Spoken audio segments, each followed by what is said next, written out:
umaga. Alam naman natin, Sandro, na isa sa pinakamalaki, pinakamatao at aktibo na lungsod sa ating bansa ay ang Maynila. Yes. At ngayong umaga, mapalad tayo ng mga kasama ang isang tao na napakalaki ang kontribusyon niya, kaya napakaganda ng Maynila ngayon. Kaya naman, this morning, mga kasama natin ating very of course, ang former mayor ng City of Manila, Mr. Lito Atienza. Good morning, sir. Morning, sir. Good morning, Sandro. Diane. Yes. Sir, umpisahan na natin. Alam naman po natin na ang dami-dami nyo na pong pinagdaanan sa mundo ng politika. Ano po ang nagtulak sa inyo para maglingkod sa taong bayan? Salamat sa Diyos na ako'y nabigyan ng pagkakataon talaga makapaglingkod. Bata pa ako, naglilingkod na ako. I grew up in a very political family. Ang lolo ko ay yung Buenaventura Atienza ng Malate. Kilalang kilala yan noong mga panahon niya sa paglilingkod. Pero hindi siya tumakbo sa elective position ever. He was just a community leader all the way. All the way. And very active in politics before the war. Then of course, mga anak niya, si Hermenegildo Atienza, naging mayor ng Manila yan, naging konsehal, naging congressman, naging executive. Maraming hinawakang pwesto. At yung aking ama, si Jose Pepe Sr., siya naman ay marami rin hinawakang paglilingkod na tanggapan. Yung po kaya ako'y lumaki halos sa paglilingkod. Yes. Pero sir, kayo po mismo, paano po nagsimula yung inyong political career, so to say? Ay naku, nag-umpisa ako sa baba. Ako ay naging poster boy ng Liberal Party. Sa gitna ng gabi, nagdidikit ka ng mukha ng kandidato mo. Naalala ko yung panahon ko si President Quirino. Ang kinakampanya namin. Ako isang batang musmus, pero nasa kalye na, tumutulong sa pagpapakalat ng propaganda. Yes, sir. So, ngayon naman tanungin natin, syempre alam naman natin na naging mayor din po kayo ng Maynila. At napakalaki po ng kontribusyon na naigawa nyo. Ano po yung mga hindi nyo makakalimutang projects nyo na sa tingin nyo napakalaki ng nagawa para sa lungsod ng Maynila? Ang problema ng Maynila ay talagang medyo nabubulok sa maraming bahagi. Dinatnang ko ganyan natutulog na mga pamilya sa gitna ng Avenida Rizal, natutulog sa Plaza Miranda. Talaga ang homeless nagkalat, madilim ang Maynila noon, mapanganib. So ang ginawa namin, talagang binigyan namin ng pagbabagong muka. Urban renewal or urban development para gumanda ang anyo, maibalik yung ningning, at yan, papasukin ng negosyo. Yun ang aking naisip, yun ang aking programa, Buhayin ng Maynila. Nagtagumpay kami. Naku, nakita naman niyo yung Baywalk. Yes. Naligayahan ba kayo ron? Yes. Oo, ang dami talagang mga tourists na pumupunta rin. Yung Avenida Rizal, inayos namin pagkaganda-ganda, ginawa namin pedestrianized para ang mga shoppers pwedeng maglakad at yung mga nakasakay sa LRT, bumaba sa Avenida Rizal, ginawa namin masayang-masaya, ligtas na ligtas. Meron pa kami mga combo na tumutugtog regularly para ma-attract ang tao at sumigla ang lungsod. Yes. Nagtagumpay naman kami. Nakita niyo yung Plaza Miranda. Binago natin ang anyo. Ginawa natin tunay na plaza. Maraming bahagi ng Maynila, ganun ang ginawa namin. Kaya gumanda ekonomiya ng Maynila. Dumami ang trabaho, dumami ang mga nagninegosyo, nadagdagan ang kita ng lahat. Yun ang naging simpleng subalit makabuluhang paraan. At ito pala, Sandro, speaking of nasabi nga ni Sir yung Plaza Miranda, konting trivia lang dun sa mga viewers natin na alam mo ba, si Sir nandun siya nung nangyari yung bombing sa Plaza Miranda. Sir, would you like kayo to... po ay isa sa mga original members ng Liberal Party, and Liberal Party is something na your father conceptualized and put together po, and then you are one of the original members as well, sir. My family was one of the organizers. Totoo yan. Ang Liberal Party in-organize sa Maynila, sa Quiapo. For the candidacy primarily of President Manuel Rojas. Kaya ang organizer niyan, si Pangulong Rojas. Pero kasama ang pamilya ko, ang tiyo ko, ang aking ama, at dyan inorganisa sa Maynila. Kaya yung nabanggit niyo yung Plaza Miranda bombing, in 1971, hindi pa pinanganganak, no? Pero ako'y tumatakbong batang-bata, 12 anyos pa lang. I was a young councilor candidate. My first introduction into active position and campaigning. Akalain mo binato kami ng granada. Sumabog yung granada sa harapan ko. Ako'y natumba sa lakas ng puwersa. Nagtumbahan kami lahat. Tapos lahat, ako naging sugatan, duguan. Akala ko may tama rin ako dahil puro dugo yung aking katawan. Sa awa ng Diyos, alam niyo, naligtas ako. Ni galos wala ako. Wow. Samantalang ang daming nasawi, ang daming nasaktan. At nasabi ko na lang sa sarili ko na malamang may plano naman ng Panginoon Yes, para may sa akin. purpose si Lord sa'yo kung bakit lahat, oo. talaga na-save kayo doon. Siguro talaga, tingnan nyo naman po yung mga nagawa nyo mga proyekto para sa Maynila. Si For Juan- Service nga talaga. service para sa mga tumatakbo taong lang ako bayan. ng konsihal. Akala mo naging mayor pa ako eventually. Yun nga po. Sir, ito naman pong, ngayon nga, naging mayor kayo and gusto niyo naman pong pasukin ang ang Kongreso dahil ngayon po ay parte kayo ng isang party, Party list po. list. Baka gusto po niyong pag-usapan Oo. itong party list na ito. Alam mo, nahalala kong chairman ng party list noong Oktubre ng isang taon. Kasi isa ako sa mga organizers itong party na ito eh. And hindi ako tatakbong mayor, inanyayahan akong maging chairman ng isang konbensyon ng aming partido, tinanggap ko na. Tapos ako naman ay na-nominate bilang isang kandidato for Congress kung sakaling iboboto ng ating mga mamamayan, ako'y magiging congressman, regular congressman, at tinanggap ko rin ang hamon. Sapagkat sa dami ng karanasan natin ngayon, executive, national housing general manager, vice mayor, mayor, secretary of environment, ang dami na natin dinaanan.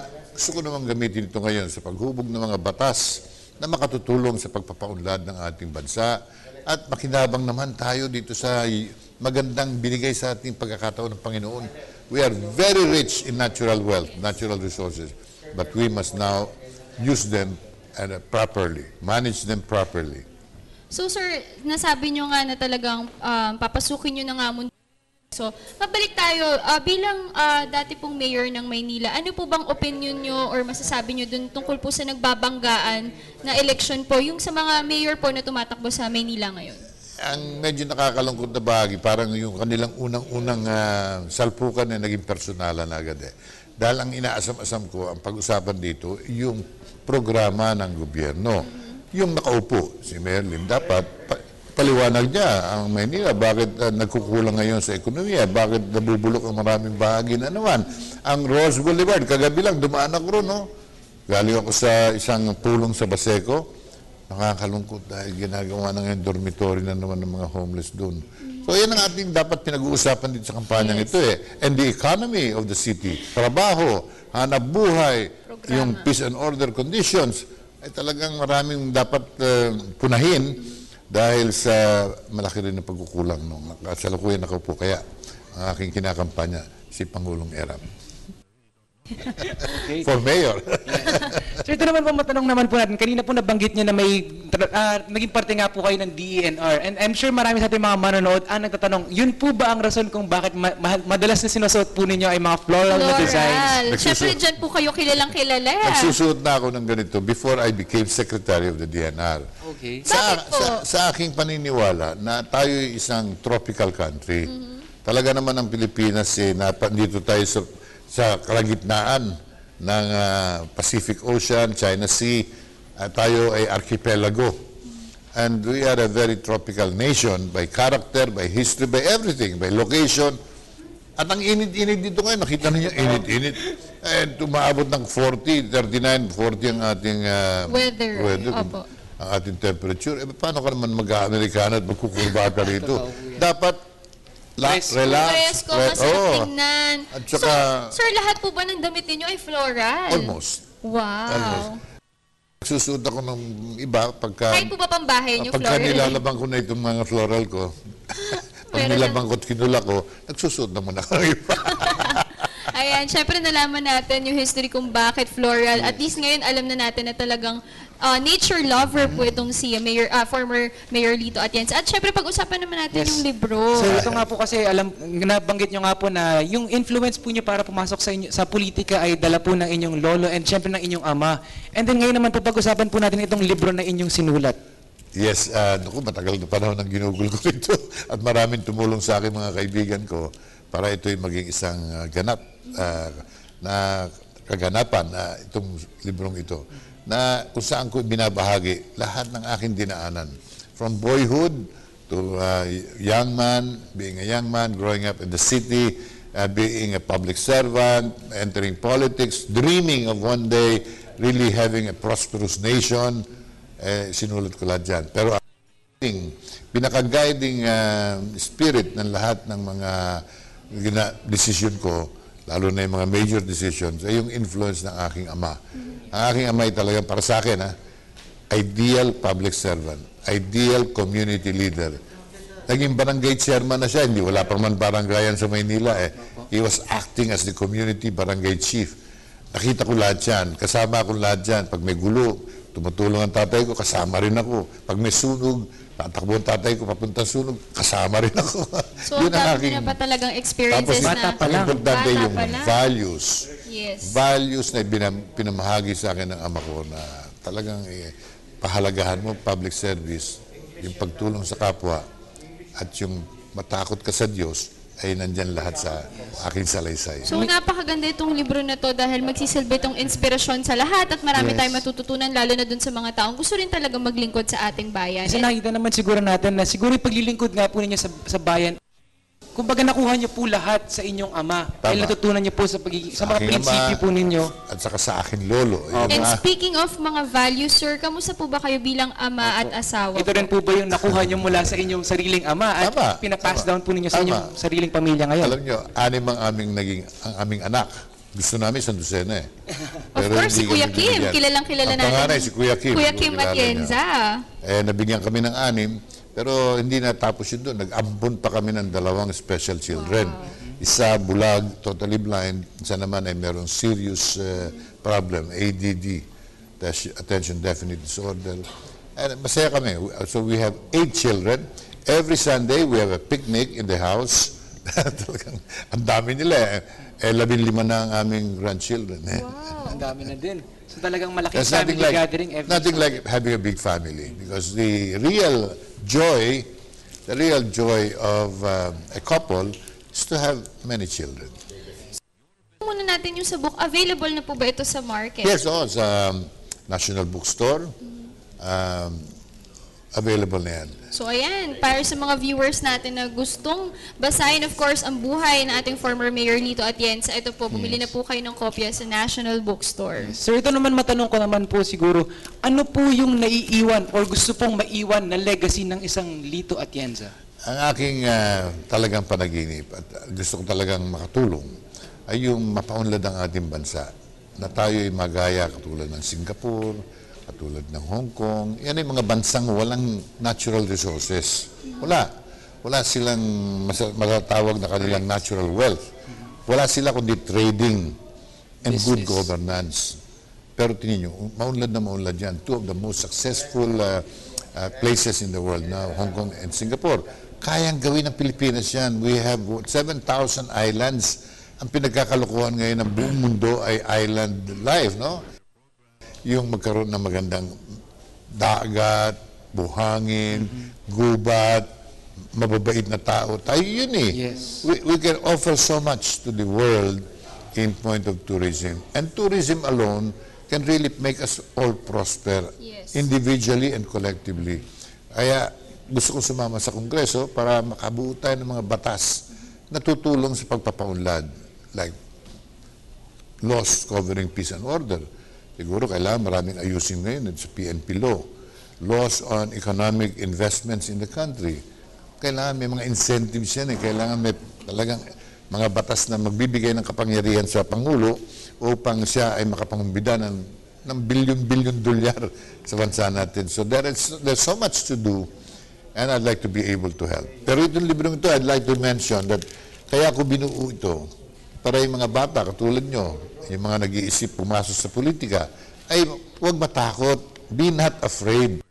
Kung ako natakot, hindi ako magtatagumpay.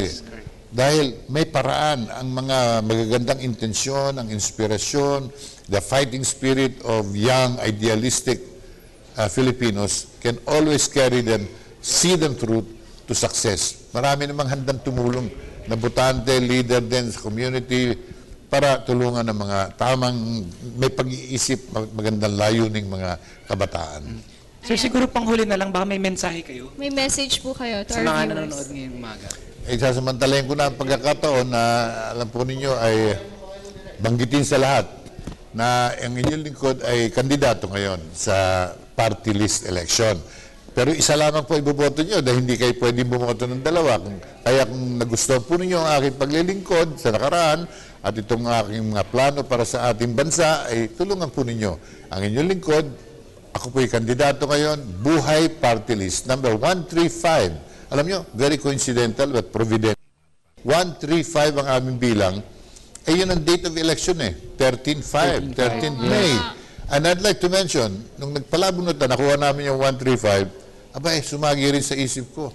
Ito ang araw ng kapistahan ng Our Lady of Fatima. The Feast of Our Lady of Fatima also falls on 13th May. Alam ba niyo mensahe ng Our Lady of Fatima sa mundo? Pahalagahan ang buhay. Respect life. Protect the children.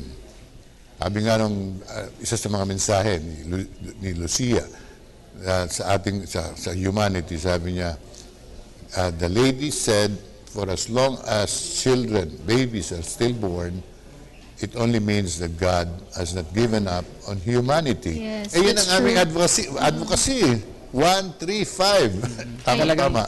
Saktong-sakto. Saktong-sakto. Kaya naman, of course, gusto po namin kayo pasalamatan dahil nakapanayan po namin kayo ngayong umaga at ang dami-dami po namin natutunan po, nagsilbing inspirasyon po kayo sa lahat ng mga viewers natin na nanonood ngayon. And of course, sa darating na halalan, of course, vote wisely. At syempre, isang party list lang po ang maaari nating iboto. Maraming salamat po. Thank you, Sandro. Thank you, Diane. This is a beautiful day. Again. Thank you so much Thank you, po. sir. Good luck po and wish you all the best. Sana po makatulong pa po kayo at marami pa po kayo makontribute para po mas matulungan pa ang mga taong bayan. Thank you so much po, former Mayor Lito Atienza.